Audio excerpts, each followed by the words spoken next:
Hello student, स्वागत है आपका अपने YouTube channel MH study point में। आज हम पढ़ने वाले हैं 10th क्लास के मैथ का प्रश्नावली 3.3। इससे पहले की वीडियोस में प्रश्नावली 3.2 कवर की थी और पीछे की सारी एक्सरसाइजें कंप्लीट कर ली हैं। आज 3.2 प्रश्नावली को कवर करेंगे, 3.3 प्रश्नावली को कवर करेंगे। 3.3 प्रश्नावली में आती है विलोपन विधि। वैसे तो इसमें सवाल में कह दिया होता है कि आप विलोपन विधि या प्रतिस्थापन विधि कोई सी विधि से हल कर सकते हैं, लेकिन इसमें प्रतिस्थापन विधि हमने 3.2 प्रश्नावली में कवर कर ली है। तो इसमें हम 3.3 प्रश्नावली में जो सवाल हल करेंगे विलोपन विधि से करेंगे। हम सीखेंगे विलोपन विधि से किस तरीके से x और y के मान निकलते हैं या दो चर के समीकरण किस तरीके से हल होते हैं। तो एंड तक बने रहिए वीडियो में। देखिए, इसमें पहला सवाल है x + y = 5 और 2x - 3y = 4। विलोपन विधि का मतलब होता है एलिमिनेशन मतलब एक को कैंसिल करना होता है। इसमें क्या है कि x और y के मान जो है हमारे, इन दोनों में से हमें एक, ये दो पद है, जैसे ये एक पद ये है, एक पद ये है पहली समीकरण में, और दूसरी समीकरण में भी एक पद ये है, एक पद ये है। दोनों समीकरणों में दो दो पद हैं। अब हम क्या करेंगे, दोनों समीकरणों के एक पद को, कोई से भी पद को बराबर करेंगे, चाहे x वाले पद को बराबर कर लें, चाहे y वाले पद को बराबर कर लें। अब जैसा कि सवाल में दिख रहा है, यहां पर हमारा y है, यहां पर है 3y। अगर हम इस पद को बराबर करें आपस में, दोनों में से कोई से भी पद को बराबर कर लें। अब मान लो हम y वाले अगर पद को बराबर करना चाहें तो हमें क्या करना होगा, इसमें 3 से गुणा करनी पड़ेगी, तभी तो ये 3y होगा, इसके y के बराबर होगा। और जब ये 3y हो जाएगा तो फिर उसके बाद हम सवाल हल कर लेंगे। जैसे इसको कह देंगे समीकरण फर्स्ट और इसको समीकरण सेकंड। इस तरीके से हम कुछ भी लिख सकते हैं। पहले इसको समीकरण क्या करो, इसको दूसरी को दो। अब क्या करेंगे, समीकरण जो फर्स्ट है हमारी, उसमें हम 3 से गुणा कर लेंगे। क्यों कर रहे हैं, क्योंकि हम 3y के बराबर हो जाएगी। तो समीकरण फर्स्ट में, यानी कि समीकरण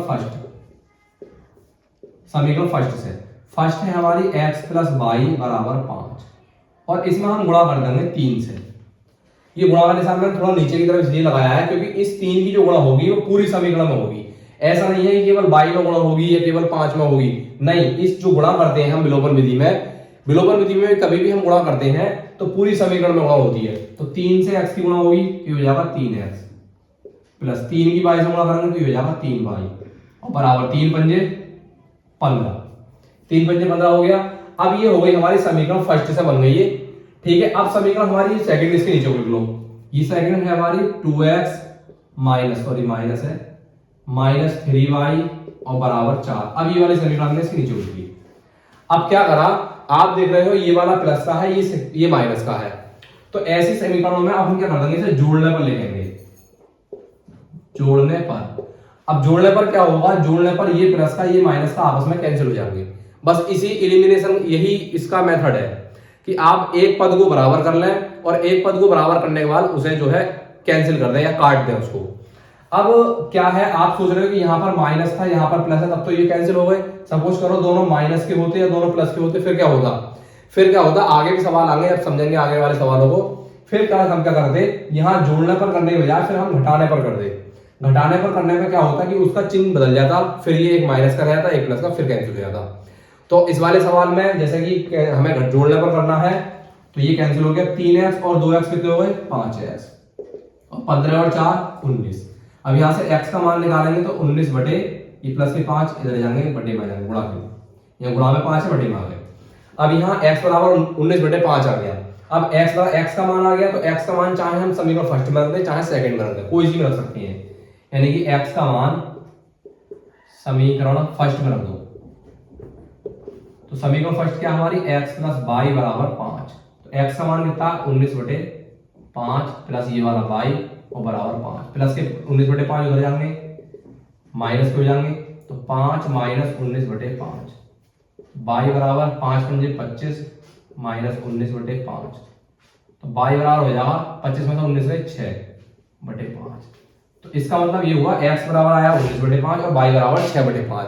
ये जो विलोपन विधि है ये बहुत ही सिंपल विधि होती है प्रतिस्थापन विधि के मुकाबले। और सवाल अगर कोई सवाल पेपर में भी आता है तो ज्यादा से ज्यादा बच्चे यही कोशिश करते हैं कि हम विलोपन विधि सॉल्व करें, क्योंकि प्रतिस्थापन विधि में कई सारी समीकरण बनानी पड़ती हैं, उसमें मान उठा कर रखने पड़ते हैं, जैसे हमने 3.2 प्रश्नावली में किया था। तो ये सवाल आपको समझ आ गया होगा। ये सवाल उतारें, इसके बाद अगला सवाल देखें। हाँ, अगला सवाल है 3x प्लस 4y बराबर 10 और 2x माइनस 2y बराबर 2। अब इस सवाल में वही मेथड करेंगे कि एक को हम कोई से भी एक पद को हम इनके आपस में बराबर करेंगे। तो पद को बराबर करने के लिए आप यहाँ देख रहे हो, यहाँ 4y है, यहाँ कोई तो बराबर कर ले, चाहे x वाले को चाहे y वाले को। अब मैं y वाले को इस वजह से बराबर कर रहा हूँ क्योंकि इसमें चिन्ह अलग अलग है, ये कट सकते हैं आपस में। तो हम क्या करेंगे, इस समीकरण में 2 से गुणा कर लेंगे। तो इसको समीकरण फर्स्ट कह दो, इसको सेकंड कह दो। चाहे तो आप यहीं पे गुणा कर लीजिए, ये चाहो आप लिख कर गुणा कर लो कि समीकरण सेकंड में, यानी कि समीकरण सेकंड से। तो समीकरण सेकंड क्या है हमारी, 2x माइनस 2y बराबर 2। गुणा करनी है हमें किससे, 2 से। 2 से करेंगे 2 दूनी 4 हो जाएगा और यहाँ पे भी 4 है, तो ये 2 दूनी 4x माइनस 2 दूनी 4y बराबर 2 दूनी 4, ये हो गया। अब इसके बाद हम क्या करेंगे, इस समीकरण जो फर्स्ट है हमारी, इसके नीचे लिख लेंगे, ये हो जाएगा 3x प्लस 4y बराबर 10। अब ये देखें, ये आपस में कट जाएगा जोड़ने पर, क्योंकि चिन्ह आपस में बदले हुए हैं, जोड़ने पर लिख देंगे 4 और 3 7x बराबर 10 और 4 14।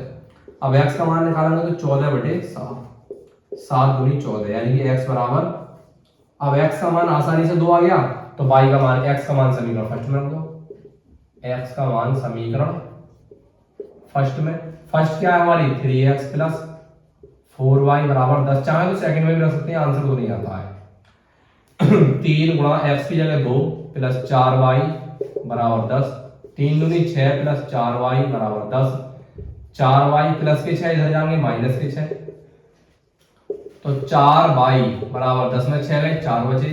y का मान इस वाले 4 के बटे में ये वाले 4 आएंगे, 4 एकम y बराबर 1। बस ये सवाल आसानी से हो गया, x का मान 2 y का मान 1। बस यही हमारे सवाल का सॉल्यूशन है।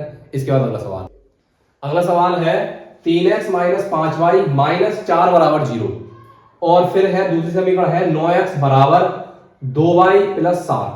देखो पहले हम क्या करते हैं, इनको एक फॉर्म में लिख लें, जैसे हम जिस फॉर्म में हम सवाल कर रहे हैं। तो पहले हम क्या करते हैं, इस वाले सवाल को लिख लेते हैं, इस वाली लाइन को 3x माइनस 5y माइनस के 4 इधर गए प्लस के 4, ये हो गई समीकरण फर्स्ट हमारी। अब क्या करते हैं, अब इसको देखें, इस 9x को क्या है, y वाले x और y वाले एक तरफ कर लेंगे, कि हो जाएगा 9x माइनस प्लस का 2y इधर गया माइनस का 2y और बराबर में रह गए 7, ये हो गई समीकरण सेकंड। अब ये 2 समीकरण बन गई। अब हम देखो बराबर करना है, हम किसे बराबर करें। आप देख रहे हो यहाँ पर कि अगर हम इसमें 3 से गुणा कर दें, 3 3 9 इसके बराबर हो जाएगा, और जब ये बराबर हो जाएगा तो हमारे सवाल का सॉल्यूशन मिल जाएगा।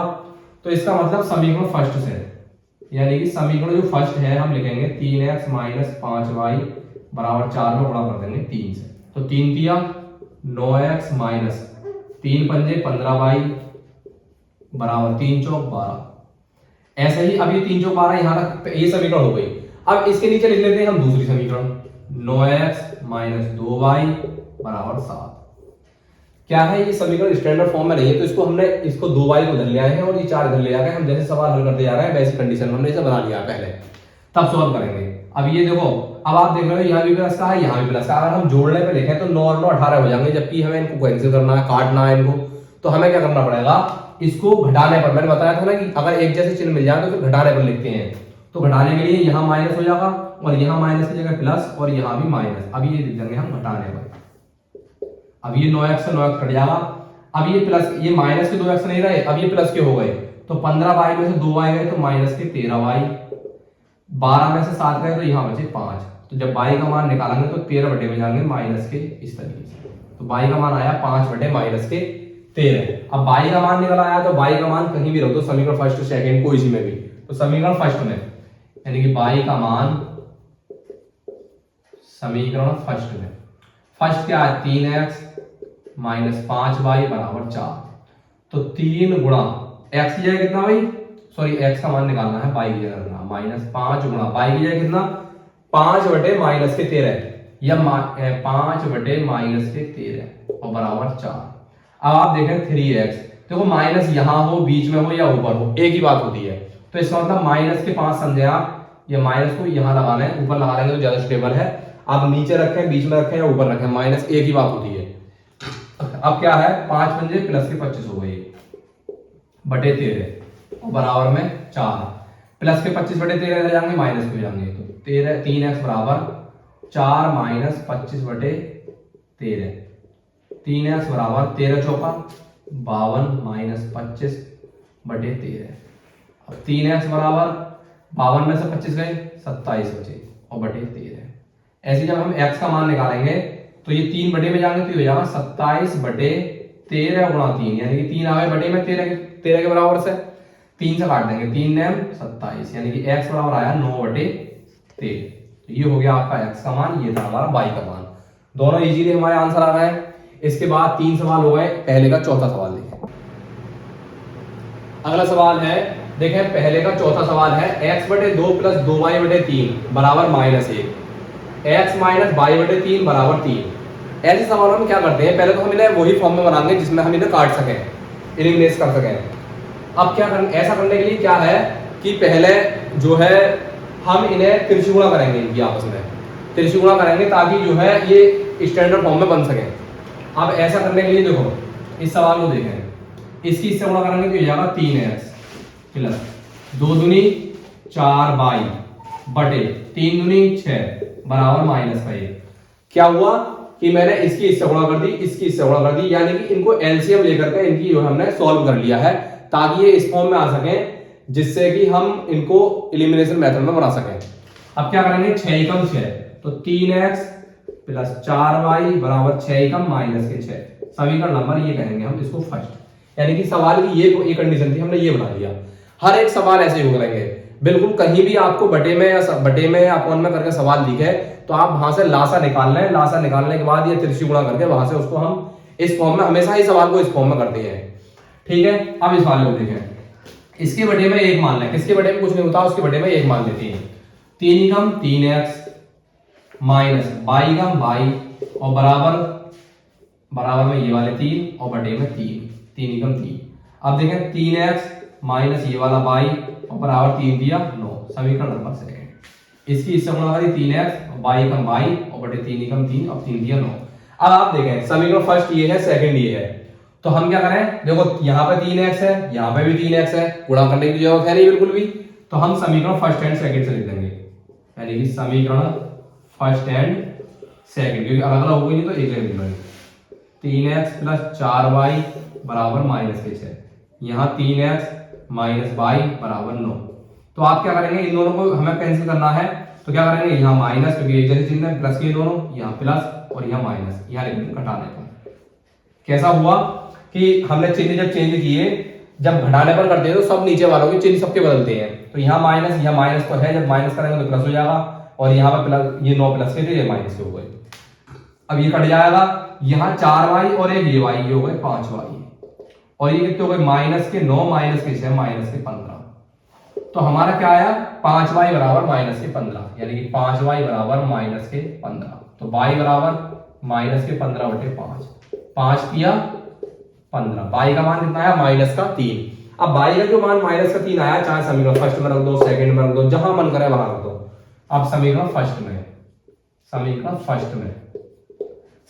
क्या है, 3x प्लस 4y बराबर माइनस का 6, 3x प्लस 4 गुणा y का मान -3 बराबर माइनस का 6, 3x 4 दिया माइनस के 12 बराबर माइनस के 6, 3x माइनस के 12 इधर जाएंगे प्लस के 12, 3x बराबर 12 में 6 बचे, तो x बराबर जब 6 के बटे में जाएंगे 3, तो 3 दूनी 6, इसका मतलब x बराबर 2 और y बराबर कितना था, माइनस के 3। यहां तक पहले खंड के 4 सवाल थे, चारों क्लियर हो गए।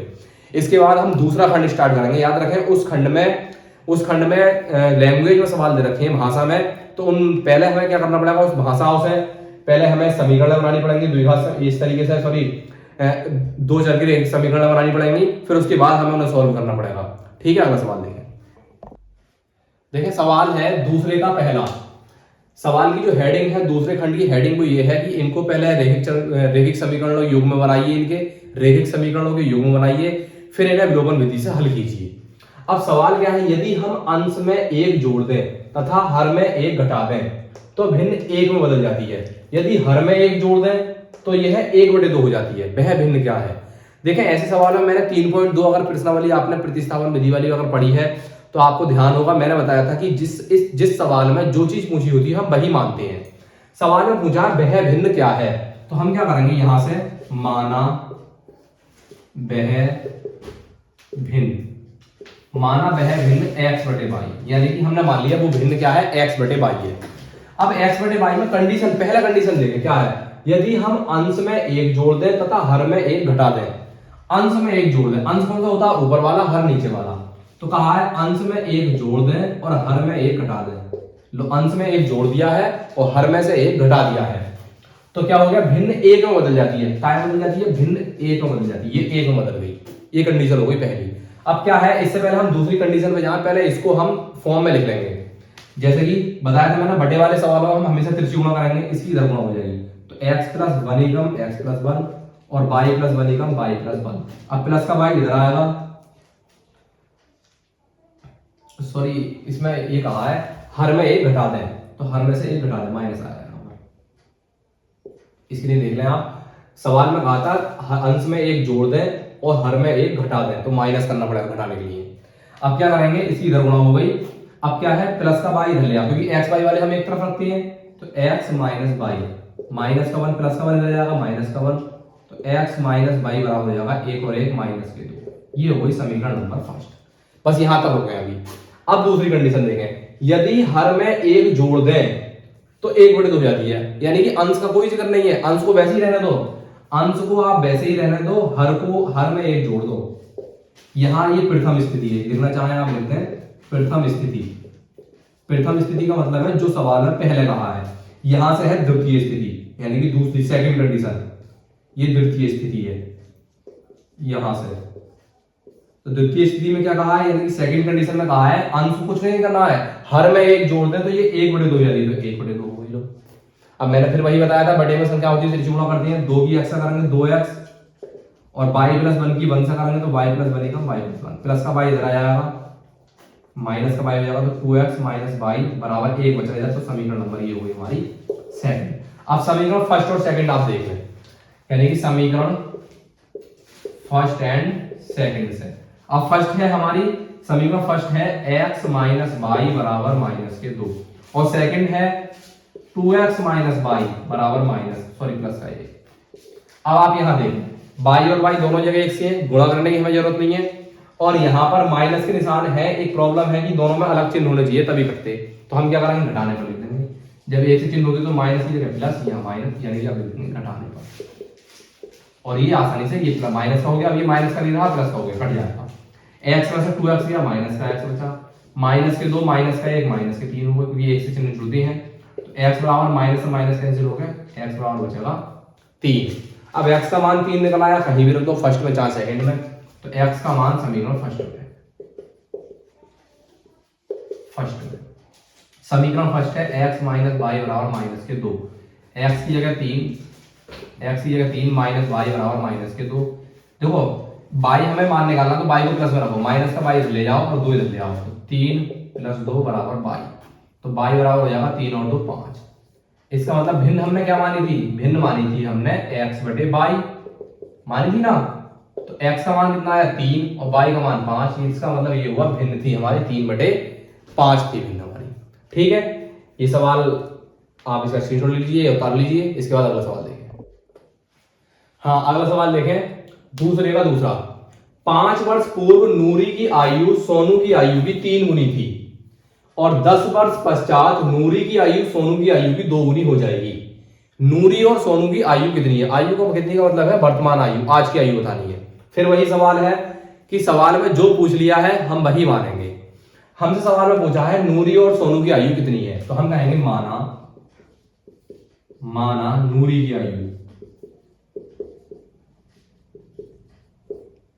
नूरी की आयु बराबर x वर्ष, ऐसा समझ लेंगे वर्तमान आयु है, आज की आयु है, और सोनू की आयु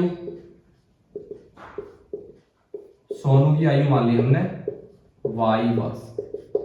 ये हो गई इनकी आज की आयु जो हमें निकालनी है। x और y का मान निकला तो उनकी आयु निकली। अब सवाल में सबसे शुरू में कहा है 5 वर्ष पूर्व नूरी की आयु सोनू की आयु की 3 गुनी थी, तो ये पहली कंडीशन है, यानी कि प्रथम स्थिति है, क्योंकि द्विघात समीकरण है, सॉरी द्विघात नहीं, दो चर वाले रैखिक समीकरण है, तो दो कंडीशनें बनेंगी।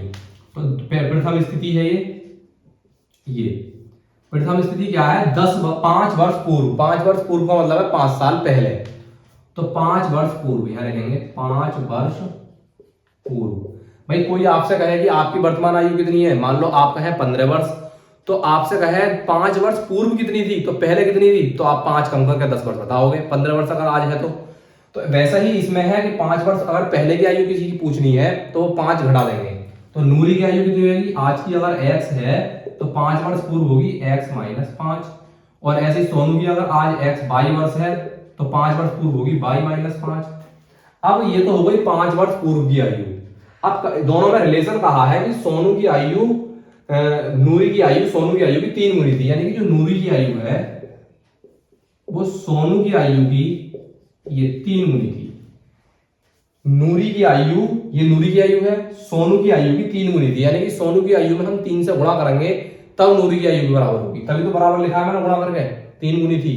अब आप यहां देखें कि x माइनस 5 बराबर 3 की 22 से गुणा करें, 3y माइनस 3 पंजे 15, 3y इधर लेके आए, x माइनस 3y बराबर माइनस के 15, माइनस के 5 इधर जाएंगे प्लस के 5। पहले इसको फॉर्म में बना लेंगे जो हम बनाते हैं हमेशा, 15 में से 5 गए माइनस के 10, समीकरण नंबर फर्स्ट। यह समीकरण फर्स्ट होगी। अब समीकरण फर्स्ट के बाद दूसरी स्थिति देखें, यानी कि मैं यहां लिखा हूं सेकंड कंडीशन लिखा हूं, सेकंड लिख दिया मैंने खाली। अब इसमें क्या है 10 वर्ष पश्चात, तो 10 वर्ष पश्चात के लिए 10 साल बाद या 10 वर्ष बाद, देखो पश्चात का मतलब होता है बाद, तो 10 वर्ष पश्चात में क्या होगा, अगर वही बात आई कि मान लो आपकी वर्तमान आयु है 15 वर्ष, आपसे कोई कहे 10 वर्ष पश्चात बताइए कितनी आयु होगी, तो 10 साल आप जोड़ दोगे, 10 साल बाद हमारी आयु 25 वर्ष हो जाएगी। तो वैसे ही 10 साल बाद अगर कहता है पश्चात कहता है तो हम जोड़ते हैं, तो नूरी की आयु कितनी हो जाएगी, नूरी हो जाएगी x प्लस 10, क्योंकि आज की x है और 10 साल बाद 10 x प्लस 10। वैसे ही सोनू की हो जाएगी y प्लस 10। अब कंडीशन में शर्त क्या कहा है कि नूरी की आयु सोनू की आयु की 2 गुनी हो जाएगी, तो नूरी की जो आयु है ये वो 2 गुनी हो जाएगी सोनू की आयु की। ठीक है, अब जैसे जो छोटा होता है गुने उस पर लगते हैं, आ रही समझ में, जिसका गुना होता है, जैसे सोनू की आयु की 2 गुनी हो जाएगी नूरी की आयु, तो सोनू पे 2 गुने लगाएंगे। ठीक है, तो x प्लस 10 बराबर 2 की 22 से गुणा करेंगे, 2y प्लस 2 ढाई 20, प्लस का 2y इधर ले आओ, माइनस का 2y हो गया 20, प्लस का 10 इधर ले आओ, माइनस का 10 हो गया, तो x माइनस 2y बराबर हो गया हमारा 20 में 10 के 10 बचे, समीकरण नंबर सेकंड। तो यहां से हमारी समीकरण फर्स्ट और ये समीकरण सेकंड बन गई। अब हम समीकरण फर्स्ट और सेकंड हल कर देंगे जैसे हमने विलोपन विधि से हल करते हैं, यानी कि समीकरण फर्स्ट एंड सेकंड से। समीकरण फर्स्ट क्या है भाई, समीकरण फर्स्ट है 3 minus X Y, sorry x minus 3y, x minus 3y बराबर माइनस के 10, ये है हमारी समीकरण फर्स्ट। और ये समीकरण सेकंड है x माइनस 2y बराबर प्लस के 10। अब आप देखें यहाँ पर एक जैसी जो संख्याएं हैं वो हमारे x है, दोनों तरफ कट सकते हैं, लेकिन कब कटेंगे जब इनके चिन्ह बदलेंगे, तो यहाँ माइनस है, माइनस की जगह प्लस और यहाँ माइनस। तो ऐसी कंडीशन में जब एक से चिन्ह हम चिन्ह बदलते हैं तो लिखते हैं घटाने पर, ये x से x कट जाएगा, 3y में से 2y गया तो माइनस का y बचा, क्योंकि माइनस का 3 बड़ा है, 10 और 10 माइनस के 20 हो गए। अब माइनस से माइनस कैंसिल हो जाएगा और y बराबर आएगा 20। अब y का मान 20 आ गया, तो y का मान कहीं भी रखते हैं, फर्स्ट में चाहे सेकंड में, तो y का मान अभी तक हम हर मान हमने फर्स्ट में रखा है, अब समीकरण सेकंड में रखते हैं। चलो मान समीकरण सेकंड में, समीकरण सेकंड है हमारी x माइनस 2y बराबर 10, तो x माइनस 2 गुणा y का मान कितना 20 बराबर 10, x माइनस 20 दूनी 40 बराबर 10, माइनस के 10 इधर जाएंगे प्लस के, सॉरी माइनस के 40 इधर जाएंगे प्लस के 40, x बराबर 40 और 10 50। इसका मतलब अब ये हुआ x क्या माना था हमने, नूरी की आयु, तो नूरी की आयु कितनी है, नूरी की जो आयु है मान लो नूरी कहो, नूरी है 50 वर्ष की, और सोनू क्या मानी थी हमने, सोनू की आयु 22 वर्ष मानी थी, तो सोनू कितनी आई 20 वर्ष, यानी कि सोनू 20 वर्ष का था और नूरी थी 50 वर्ष की। यहां तक ये सवाल क्लियर हो गया। आप इसके बाद अब तीसरा सवाल देखें, अगला सवाल देखें, 2 अंकों की संख्या के अंकों का योग 9 है, इस संख्या का 9 गुना संख्या के अंकों को पलटने पर बनी संख्या का 2 गुना है, वह संख्या ज्ञात कीजिए। देखो ये सवाल बहुत मोस्ट सवाल है, मोस्टली सवाल ये परीक्षा में पूछा जाता है इस तरीके का कि अंकों को पलटने पर बनी संख्या के 2 गुना है, 9 गुना है, इस तरीके के जो सवाल है परीक्षा की दृष्टि से बहुत मोस्ट होते हैं, तो ये सवाल मोस्ट है। पिछले साल भी, पिछली बार भी ये परीक्षा में यूपी बोर्ड परीक्षा में पूछा गया है, सीबीएसई में पूछा गया है, पैटर्न ज्यादातर सीबीएसई का और यूपी बोर्ड का एक ही रहता है, बस लैंग्वेज का फर्क है, वरना जो सीबीएसई की जो बुक होती है एनसीईआरटी की, उसमें भी यही सवाल है सेम। अब आप देखें क्या माना था, पूछा क्या है, वह संख्या ज्ञात कीजिए। तो जो सवाल में हमसे पूछा है वही मानेंगे, हम मानेंगे वह संख्या। तो एक बात, संख्या मानने से पहले हम एक बात समझे कि संख्या जो है 2 अंकों की है। अब 2 अंकों की संख्या है तो 2 अंकों की संख्या में एक तो इकाई का अंक होगा और एक होगा दहाई का अंक होगा। अब गणित में क्या है कि आपसे मैं कहूं कि 2 अंकों की कोई संख्या बताओ, तो आप तुरंत लिख दोगे 23, 25, 15, 20, 99 तक कुछ भी लिख सकते हैं आप।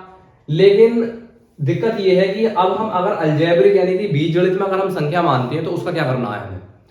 तो ऐसी कंडीशन में हम क्या करते हैं, अलजेब्रिक जब भी यानी कि बीजगणित में हम संख्या मानते हैं तो हम 10 के गुणांक में संख्या मानते हैं, दोहरी संख्या जो 2 अंकों की संख्या मानते हैं। किस तरीके से देखें, जो पूछा है हम वही मानेंगे। माना इकाई का अंक, माना पहले क्योंकि 2 अंकों की संख्या है तो दहाई और इकाई के 2 अंक होंगे। माना इकाई का अंक, माना इकाई का अंक x और दहाई का अंक बराबर y। अब इकाई का अंक हो गया x और दहाई का अंक हो गया y। तो इस सवाल में अब संख्या क्या बनी हुई, सवाल में होता है संख्या क्या बनी, मेन चीज ये संख्या है। देखो अभी मैंने कहा था कि 2 अंकों की अगर हम संख्या माने तो कुछ भी मान सकते हैं, मैंने कह दिया 25 मान ली संख्या। तो इकाई का अंक क्या है इसमें ये, और दहाई का अंक क्या है 2। तो आप देखोगे कि इस 2 में कहीं ना कहीं 10 से गुणा हो रही है। कैसे, अगर मैं लिखूं 2 गुणा 10, या मैं लिख दूं 10 गुणा 2 और प्लस 5, इस 25 का मतलब भी तो यही है, 10 गुणा 2 प्लस 5।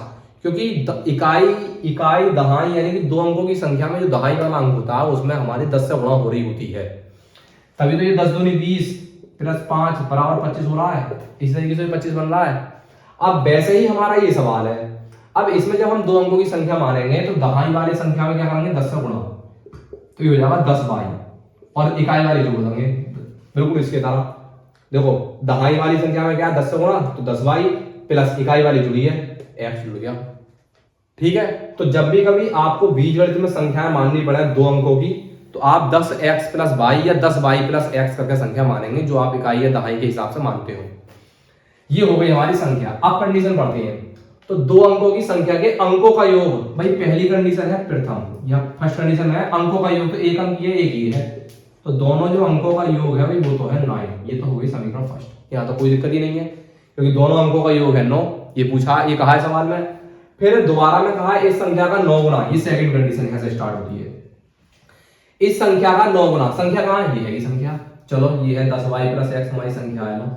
इस संख्या का 9 गुना, तो 9 गुना का मतलब है ब्रैकेट में लेकर 900 गुणा, सॉरी x है यहाँ पर 10y प्लस x। इस संख्या का 9 गुना, संख्या में 900 गुणा कर दी, इस संख्या का 9 गुना, संख्या के अंकों को पलटने पर बनी संख्या का 2 गुना है। यानी कि इसके जो अंक पलटेंगे, अंक पलटना आप जानते ही हैं कि मैं अगर 25 लिखूं तो आप कहोगे अंक पलट दो तो 52 हो जाएगा, यानी कि इसकी जगह ये पहुंच गया, इसकी जगह ये आ गया, अंक पलट गए। तो अंक जब पलटने पर बनेगी तो अंक जब पलटेंगे तो y की जगह तो आ जाएगा x और x की जगह आ जाएगा y। तो अंक पलटने पर जो संख्या बनी है उसका 2 गुना है, ये 2 गुना हो गया। अब लाइन पढ़े आप, देखो इस वाली संख्या का जो संख्या है, संख्या का 9 गुना, अंकों को पलटने पर बनी है, पलटने पर बनी संख्या का 2 गुना है। बस ये सवाल हो गया, दूसरी कंडीशन हो गई। बस आप इसके अंदर गुणा करके सॉल्व कर लेंगे। देखो कैसे, 9 ढाई 90x, 9 की x से गुणा करेंगे, सॉरी भाई 9 ढाई 90y, 9 की x से गुणा करेंगे 9x बराबर 2 की x, 2 ढाई 20x प्लस 2 एकम 2y। अब आप क्या करें, x वाले एक तरफ रख लें और y वाले एक तरफ। देखो एक काम करते हैं, इधर ले जाओ क्योंकि x वाला इधर है तो इधर की तरफ ले जाओ, तो ये हो जाएगा, देखो 20x की तरफ इधर जाएगा तो 20x तो ऐसे ही रहा, प्लस का इधर गया तो माइनस का 9x, प्लस का ये 2y है, अब ये 90y इधर गया तो माइनस का 90y हो गया भाई बराबर 0। 20x में से 9x गया 11x बचा, प्लस 2y में से 90y गया माइनस का 88y बचा और बराबर में 0। अब आप एक चीज देख रहे हो कि 11 यहाँ पर है, यहाँ 88 है, यहाँ 0, तो 11 अगर मैं कॉमन ले लूं इस तरीके से तो ये x को काटेगा 11 11 कम 11 बार और 8 88 बार है, 11 8 88 8 बराबर 0। अब गुणा के यहाँ पर 11 है, तो ये गुणा के 11 बराबर छूट के जाएंगे तो 0 के चले जाएंगे, तो 11 0 चले जाएंगे तो 0 हो जाएगा। तो यहाँ बचेगा हमारा x माइनस 8y बराबर 0, समीकरण नंबर सेकंड। ये समीकरण फर्स्ट है, ये समीकरण सेकंड है, आसानी से सॉल्व कर लेंगे। यानी कि समीकरण फर्स्ट एंड सेकंड, फर्स्ट है हमारी x प्लस वाई बराबर 9 और सेकंड है x माइनस 8y बराबर 0। अब देखें ये दोनों एक जैसे हैं लेकिन चिन्ह बदले हुए नहीं है, तो हम घटाने पर लिखेंगे चिन्ह, इसका माइनस, ये माइनस, ये प्लस, ये माइनस, घटाने पर ये कट गए, 8y और 1y 9y हो गए और 9 में से 0 गया 9 बचे, y बराबर 9/9, y बराबर 9 कम तो 1 आ गया। y का मान 1 आया, y का मान कहीं भी रखो, फर्स्ट में, सेकंड में, थर्ड में, तो समीकरण फर्स्ट में रखो। चलो समीकरण फर्स्ट है हमारी x प्लस वाई बराबर 9, तो x प्लस वाई के लिए कितना 1 बराबर 9, तो x बराबर प्लस का 1 इधर जाएगा माइनस का 1, x बराबर बचा 8। तो क्या पूछा है सवाल में, संख्या क्या है। तो भाई संख्या क्या मानी थी हमने, संख्या हमने मानी थी भाई साहब 10y प्लस x, तो 10 गुणा y की जगह कितना 1 प्लस x की जगह कितना 9, 10 ही कम 10, सॉरी y की जगह x की जगह 8, 10 ही कम 10 प्लस 8, 10 और 8 18। याद रखें वो संख्या या तो 18 है, और अगर अंक अगर आपने इकाई दहाई अगर उल्टे माने होंगे तो वो संख्या 81 भी आ सकती है। तो वो संख्या या तो 18 है या फिर 81 है। इस तरीके से आप सवाल हल कर सकते हैं। ठीक है, अगला सवाल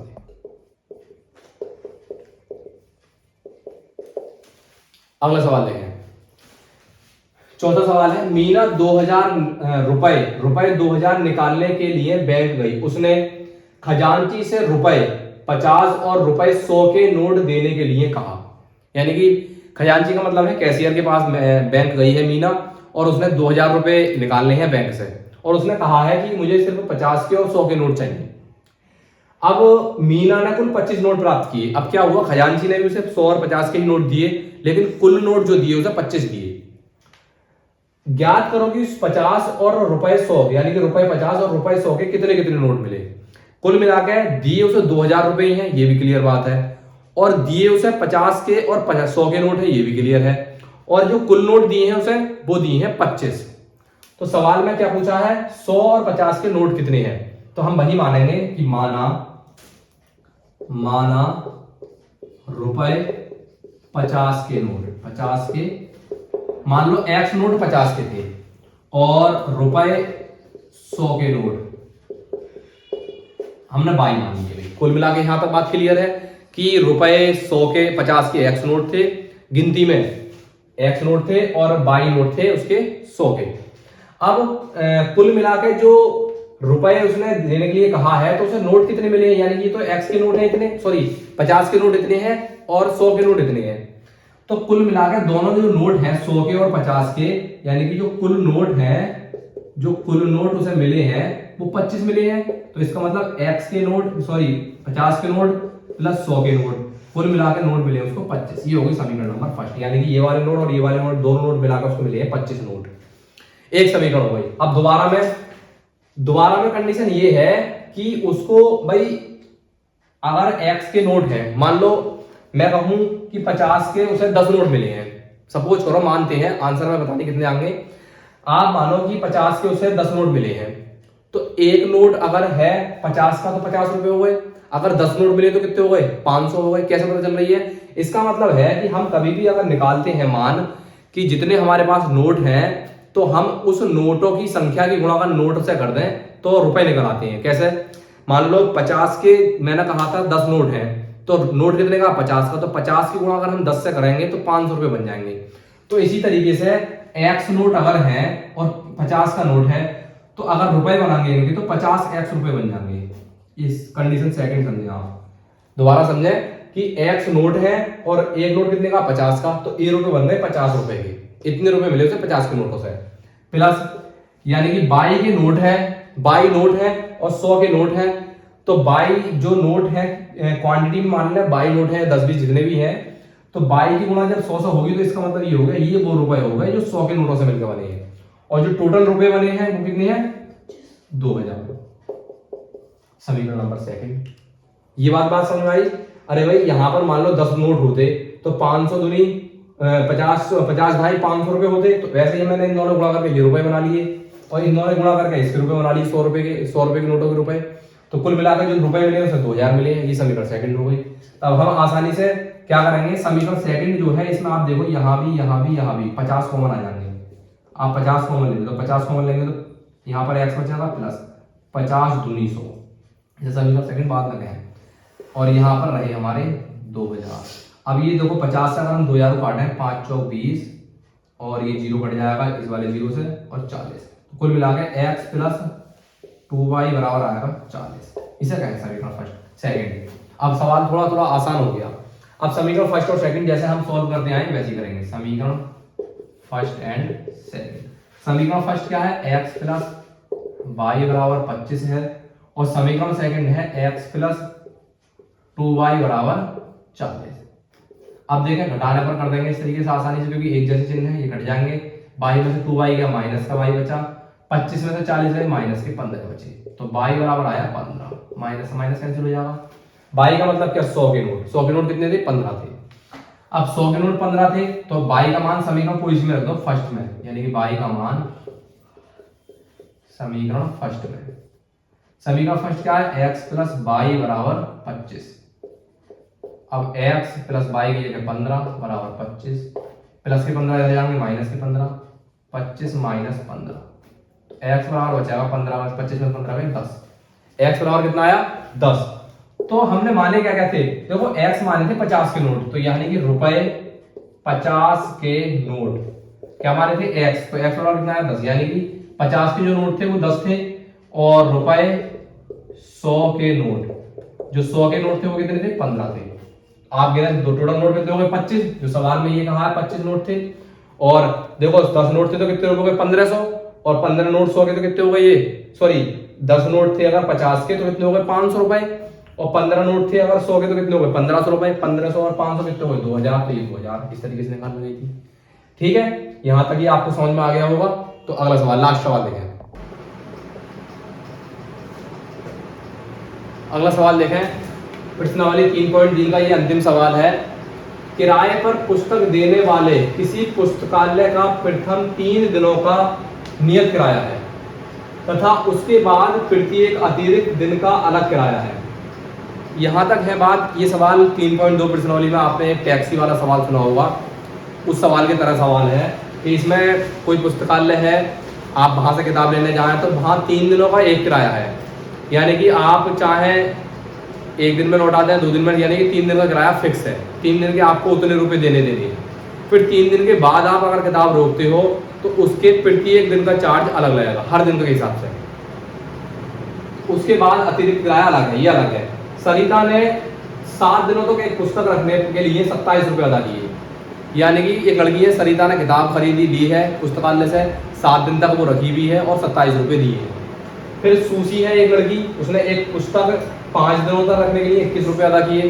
एक लड़की सूसी है, उसने किताब रखी है 5 दिनों तक और उसको कितने रुपए, 21 रुपये अदा किए हैं। नियत किराया एवं प्रत्येक दिन का अतिरिक्त किराया ज्ञात करो, यानी कि हमें बताना है कि वो नियत किराया 3 दिन का कितना है और हर दिन का अतिरिक्त किराया कितना है।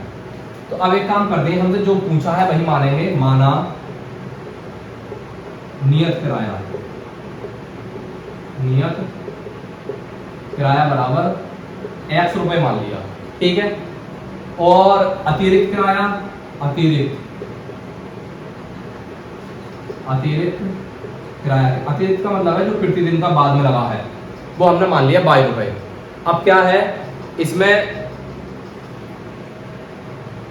एक सरिता है, सरिता ने कितने दिन का रखी है, 7 दिनों तक। सरिता ने 7 दिनों तक एक किताब रखी है और 7 दिनों के लिए कितने रुपए दिए हैं, 27 रुपये अदा किए हैं। अब यहां देखो सरिता, सरिता एक लड़की है, 7 दिनों के लिए 27 रुपये दिए हैं। तो आप ऐसे 7 दिनों का हिसाब कैसा लगेगा, यानी कि ये तो हो गए 3 दिनों का नियत किराया हो गया, 3 दिनों का हो गया। अब 3 दिनों के लिए आप यहां देखें बाकी कितने दिन बचे, 7 दिन में से कितने दिन रखी है सरिता ने, सरिता ने रखी है 7 दिन तक।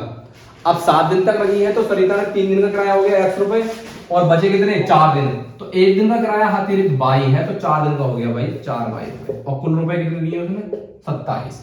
ध्यान समझो दोबारा से, कि सरिता है, सरिता ने 7 दिनों तक, ये है 7 दिन तक, 7 दिन तक किताब रखी है, तो ये 3 दिन का किराया हो गया नियत, क्योंकि 3 दिन के लिए कहा है ना, प्रथम 3 दिनों का नियत किराया है, तो 3 दिन का किराया ये हो गया। अब बचे 4 दिन, तो 1 दिन का 22, तो 4 दिन का 4 22, और टोटल रुपए कितने दिए सरिता ने? 27 रुपए। ये समीकरण फर्स्ट। अब इसके बाद आती है सूसी, दूसरी लड़की आई, उसने एक पुस्तक 5 दिन तक, कितने दिन तक रखी है? 5 दिन तक। अब भाई 5 दिन के लिए वही कंडीशन है, मैंने बताया ना, शुरू के 3 दिन के पैसे फिक्स हैं, तो फिक्स वाले पैसे कितने हो गए? x रुपए, ये तो 3 दिन के हो गए। फिर आगे वो 2 दिन और रोकी, उसने 5 दिन रखी है ना, तो 1 दिन के 22 रुपए, तो 2 दिन के 2 22 रुपए, और कुल रुपए कितने दिए इसमें? 21। ये समीकरण सेकंड। अब आपको इक्वेशन मिल गई, रेखिक क्यूब बन गए, तो अब आसानी से हमको सॉल्व कर लेंगे समीकरण फर्स्ट एंड सेकंड से। समीकरण फर्स्ट एंड सेकंड, समीकरण फर्स्ट है x प्लस 4y बराबर 27, x प्लस 2y बराबर 21। देखो एक जैसे चिन्ह है, ये एक जैसे है, और चिन्ह भी एक जैसे, तो हम घटाने पे लिख देंगे, एक जैसे चिन्ह होते तो घटाने पे लिखते हैं, कट जाएगा 4y में से, ये अब प्लस का नहीं रहा, अब ये माइनस का हो गया चिन्ह बदलने पर। और चिन्ह भी याद रखना, सबके पूरी समीकरण के बदलते हैं, ऐसा नहीं है हमें इसकी जरूरत है चिन्ह चेंज करने की, तो हम इसकी करेंगे, सबको बदलते हैं चिन्ह, और गुणा भी अगर होती है फिर सब में होती है एक तरफ। 4y प्लस 2y गए, 2y बचे, 27 में से 21 गए, 6 बचे, तो y बराबर हो गया 6/2, तो y बराबर आ गया 2 तिया, y का मान 3। अब y का मान 3 आ गया, कोई सी भी समीकरण में रख दें, यानी कि यहाँ कहते हैं समीकरण फर्स्ट से, समीकरण फर्स्ट से कहते हैं, समीकरण फर्स्ट क्या हमारी x प्लस 4y बराबर 27, तो x प्लस 4 गुणा y का मान कितना है? 3 बराबर 27, तो x प्लस 4 दिया 12 बराबर 27, तो x बराबर 27, माइनस प्लस के बारे में जाएंगे, माइनस के बारे, x बराबर कितना बचा? 15। इसका मतलब ये हुआ कि जो किताब का फिक्स रेट था, यानी कि नियत फिक्स वो था, रेट था, रेंट था, उसका किराया था, नियत जो था वो था 15 रुपए, 3 दिन के लिए 15 रुपए देने थे, बाकी की हर एक दिन के लिए आपको 3 रुपए देने होंगे। ये आपका इस तरीके से हमने 3.3 प्रश्नावली पूरी कवर की है इस वीडियोस में। आई होप को ये वीडियो पसंद आया होगा। अगर वीडियो अच्छा लगा हो तो वीडियो को लाइक करें, चैनल को सब्सक्राइब करें और अपने दोस्तों के साथ शेयर करें, और ऐसे ही हमारे 10th का मैथ कंप्लीट करने के लिए हमारे चैनल से जुड़ें, और कंपटीशन के मैथ के लिए भी चैनल को सब्सक्राइब करें। हम इस पर वीडियो कंपटीशन लेवल की वीडियोज भी डालते हैं। ठीक है, थैंक यू।